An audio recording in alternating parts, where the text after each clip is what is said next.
Hello friends, welcome to Durga classes.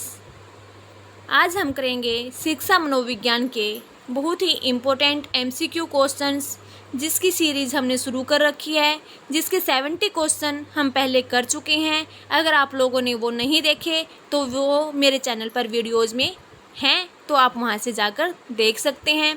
तो चलिए शुरू करते हैं अपनी आज की वीडियो। गोलमैन का नाम जाना जाता है, किस लिए जाना जाता है गोलमैन का नाम? ऑप्शन नंबर ए, बुद्धि के सिद्धांत के लिए, बी आध्यात्मिक बुद्धि के लिए, सी सामवेगिक बुद्धि के लिए, या फिर डी सामाजिक बुद्धि के लिए। इसका राइट आंसर है ऑप्शन नंबर 3, सामवेगिक बुद्धि के लिए। अगला प्रश्न है, ब्रूनर के अनुसार निम्न में से कौन सा शिक्षण सिद्धांत नहीं है? औपचारिक शिक्षण सिद्धांत, अनौपचारिक शिक्षण सिद्धांत, वर्णनात्मक शिक्षण सिद्धांत, या प्रमाणिक शिक्षण सिद्धांत। तो इसका राइट आंसर है ऑप्शन नंबर 2, अनौपचारिक शिक्षण सिद्धांत ब्रूनर के अनुसार शिक्षण सिद्धांत नहीं है। अगला प्रश्न है, पियाजे के अनुसार किशोरावस्था में संज्ञानात्मक विकास की कौन सी अवस्था प्रारंभ होती है? पूर्व कार्यात्मक अवस्था, औपचारिक कार्यात्मक अवस्था, संवेदीगामक अवस्था, या फिर स्थूल कार्यात्मक अवस्था। इसका राइट आंसर है ऑप्शन नंबर 2, औपचारिक कार्यात्मक अवस्था। अगला प्रश्न है,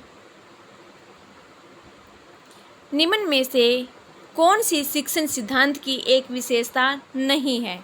सीखने की उत्सुकता, ज्ञान की संरचना, क्रमशीलता का अभाव, या फिर पुष्टिकरण। इसका राइट आंसर है ऑप्शन नंबर 3, क्रमशीलता का अभाव। शिक्षण सिद्धांत की विशेषता नहीं है, इन्होंने पूछा है, विशेषता नहीं है। अगर क्रमशीलता का अभाव होगा तो वो उसकी विशेषता कैसे हो सकती है? अगला प्रश्न है, मनोविज्ञान के किस संप्रदाय में तथ्यात्मक एवं वस्तुनिष्ठ विधियों के अध्ययन के उपयोग पर बल दिया गया है? मनोविश्लेषणवाद सिद्धांत, संरचनात्मकवाद सिद्धांत, या व्यवहारवाद सिद्धांत, या फिर संज्ञानवाद सिद्धांत। इसका राइट आंसर है ऑप्शन नंबर 3, व्यवहारवाद सिद्धांत। अगला प्रश्न है, कुसमायोजित व्यक्ति कहलाते हैं, कौन कहलाते हैं? जो अधिकतर अनुचित ढंग से द्वंद्वात्मक स्थिति का सामना करते हैं। अनुचित ढंग से, ध्यान से देखना, अनुचित ढंग से बोला इन्होंने। अनुचित ढंग से करेंगे तो वो क्या समायोजित हैं? नहीं, ठीक है, वो कुसमायोजित ही हैं। तो इन्होंने पूछा कुसमायोजित ही पूछा, तो ये राइट हो जाएगा। समाज विरोधी गतिविधियों में सहभागिता करते हैं, समाज विरोधी गतिविधियों में सहभागिता करते हैं, वो कुसमायोजित ही हैं, इसके अनुसार ये ठीक है। द्वंद्व को दूर करने में असमर्थ हैं, द्वंद्व मीन्स कन्फ्यूजन को दूर करने में वो समर्थ नहीं है, ये ठीक है। तो इसका मतलब है उपरोक्त सभी ठीक है। अगला प्रश्न है, समस्या समाधान स्थिति के लिए ज्ञानवादी मानते हैं, क्या मानते हैं ज्ञानवादी? संज्ञानवादी। इसमें चिंतन प्रक्रिया होती है। अगर हम कोई समस्या हमारे सामने उत्पन्न हो जाती है, हमें उसका समाधान निकालना है, तो हमें क्या करना पड़ेगा? उसके बारे में चिंतन करना पड़ेगा। चिंतन करेंगे तभी उसका हम कोई ना कोई समाधान निकाल सकते हैं। तो इसका राइट आंसर क्या है? ऑप्शन नंबर ए, इसमें चिंतन प्रक्रिया होती है। अगला प्रश्न है, तनाव को कम करने तथा अंतर्द्वंद को सुलझाने के प्रत्यक्ष तरीकों में शामिल नहीं है, क्या शामिल नहीं है? रुकावट को नष्ट करना या दूर करना। ऑप्शन नंबर बी है दूसरा रास्ता निकालना, सी दूसरे लक्ष्य का प्रतिस्थापन करना, या फिर डी अनिर्णय। तो इसका राइट आंसर है अनिर्णय, अनिर्णय। इन्होंने पूछा कौन शामिल नहीं है, क्योंकि हमें तनाव को कम करना है और जो हमारे सामने अंतर्द्वंद यानी कन्फ्यूजन की जो सिचुएशन है, उसके लिए हमें उसे दूर करने के लिए हमें कोई ना कोई निर्णय तो लेना ही पड़ेगा, इसलिए यह इसमें शामिल नहीं है, अनिर्णय।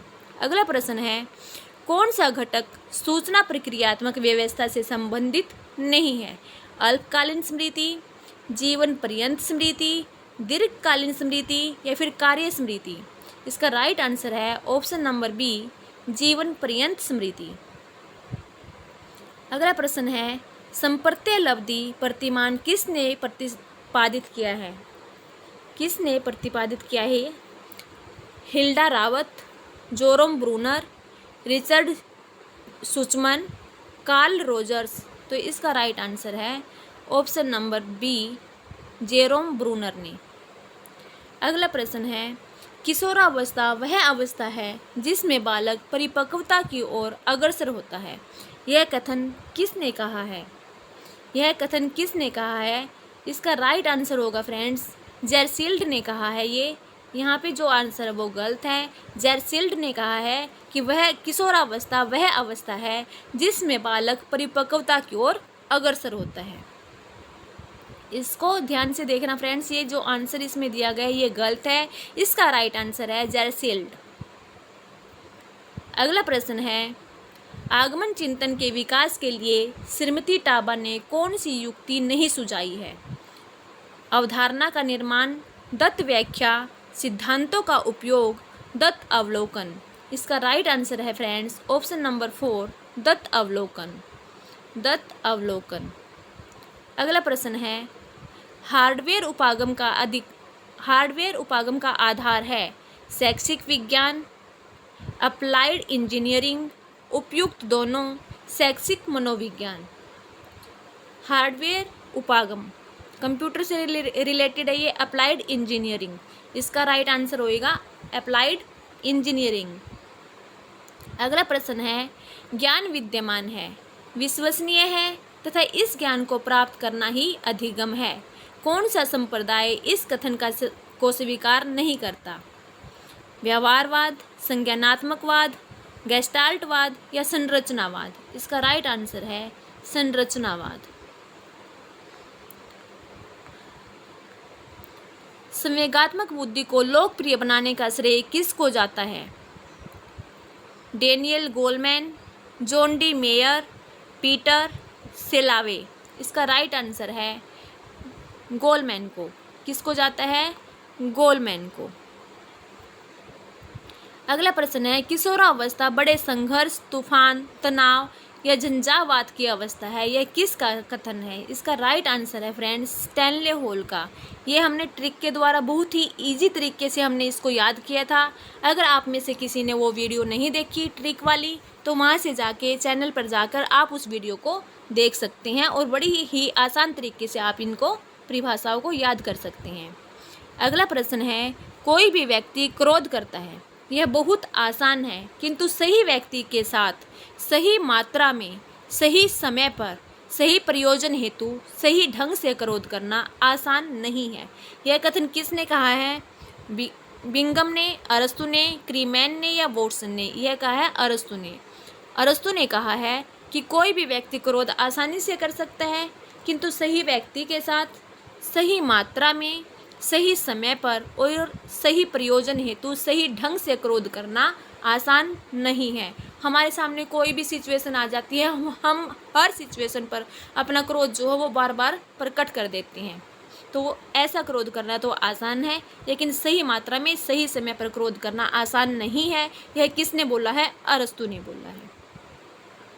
अगला प्रश्न है, किशोर प्रौढ़ों को मार्ग में बाधा समझता है जो उसे अपनी स्वतंत्रता का लक्ष्य प्राप्त करने से रोकते हैं। यह कथन किसका है? रोज का, कोल्सनिक का, वैलेंटाइन का, विंग व हंट का? किसका है? कोलसैनिक का। किसका है? ऑप्शन नंबर बी, कोलसैनिक का। अगला प्रश्न है, किशोरावस्था के आकस्मिक विकास का सिद्धांत कब व किसने दिया था? 1904 में हालिंगवर्थ ने, 1902 में हॉल ने, 1904 में स्टैनले हॉल ने, 1904 में थॉर्नडाइक ने? किसने दिया था यह? 1904 में स्टैनले हॉल ने दिया था। बुद्धि इन 4 शब्दों से निहित है: ज्ञान, आविष्कार, निर्देश, आलोचना। यह कथन किस मनोवैज्ञानिक का है?